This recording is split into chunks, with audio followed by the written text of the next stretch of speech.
She had spent years moving quietly through the hotel's endless hallways, unseen by the guests she served.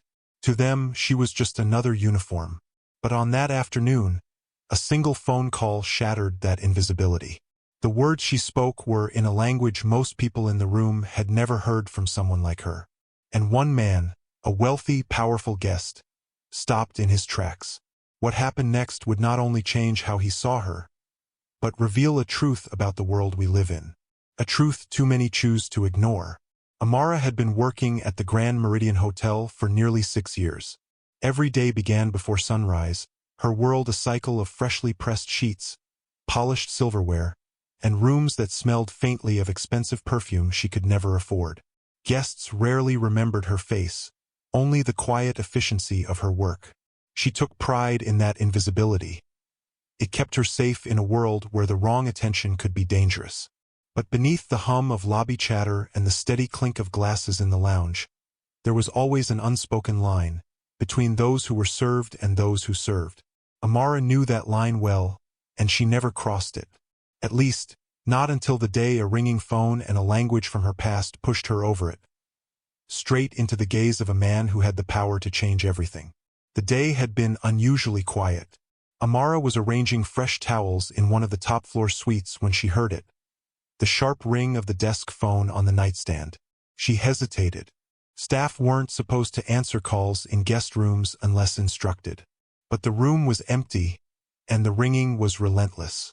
When she picked it up, the voice on the other end spoke in rapid Dutch, a language Amara hadn't used in years, not since leaving the small Surinamese neighborhood where she grew up. Without thinking, her tongue found the rhythm, the words flowing with a familiarity that felt like home. She didn't know a man was watching her from the doorway. He was tall, well-dressed, and unmistakably wealthy, the kind of guest the hotel bent its rules for. His eyes narrowed as he stepped into the room. In that moment, the quiet safety of her job evaporated. There was something about his stare, curiosity mixed with the unspoken question of why she, a black maid, could speak a language he associated with privilege and European heritage.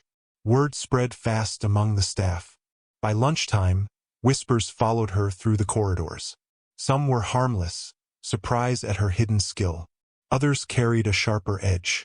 "Show off," someone muttered when they thought she couldn't hear. A supervisor pulled her aside, reminding her that guests didn't like staff inserting themselves into their affairs. But the man, the millionaire, wasn't done with her. That evening, he requested her by name. Amara's stomach tightened when the front desk relayed the message. Requests like that rarely ended well for women in her position. Still, she went. The suite's door clicked shut behind her. He asked her questions about her accent, her parents, her education, but not in the polite, curious way strangers sometimes did. His words had weight, each one laced with the disbelief that someone like her could have roots in his world. When she spoke of her childhood, his smile was thin, almost patronizing. Later, she overheard him at the bar, telling another guest about the maid who thinks she's European. They laughed softly, but enough for her to hear as she passed with a tray in her hands. The laughter lodged itself deep inside her, a reminder that no matter her skill, her history, or her pride, some people would only ever see the uniform. Still, the calls kept coming.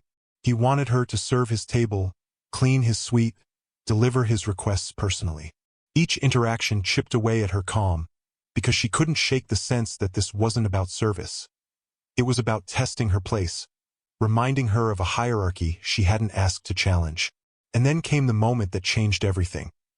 A public scene in the hotel lobby, one that would leave the staff frozen, the guests staring, and Amara facing a choice she never thought she'd have to make. It happened during the afternoon rush, when the lobby was thick with the sound of rolling suitcases and murmured conversations. Amara was crossing the marble floor with a tray of coffee when she heard her name, sharp, commanding. The millionaire was standing near the front desk, his voice carrying above the crowd. "Come here," he said, not as a request, but as if summoning a servant. Heads turned. She hesitated, the heat rising in her chest, but the entire room was watching. Slowly, she approached.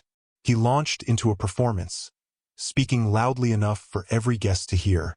He repeated the story of the maid who thinks she's European, twisting her words, exaggerating her background, making her heritage sound like a joke. A ripple of uncomfortable laughter spread through the lobby. Each word landed like a slap. Her heart pounded, the air thick with humiliation. She felt the eyes of strangers on her skin, some curious, others pitying, a few amused. The hotel manager stood nearby, expression tight but silent. And then, as if to prove a point, he switched to Dutch and asked her to repeat what she'd said on the phone that day. It wasn't a question, it was a command wrapped in a challenge. She knew the trap. If she refused, she'd be overreacting. If she obeyed, she'd be performing for his entertainment. The room seemed to close in. Every second stretched. The coffee tray trembled in her hands, but she refused to look away from him. She opened her mouth, whether to answer or to say something that would change the course of her life. She didn't yet know. And in that breathless moment, before a single word left her lips, something happened that none of them would forget. Amara didn't raise her voice.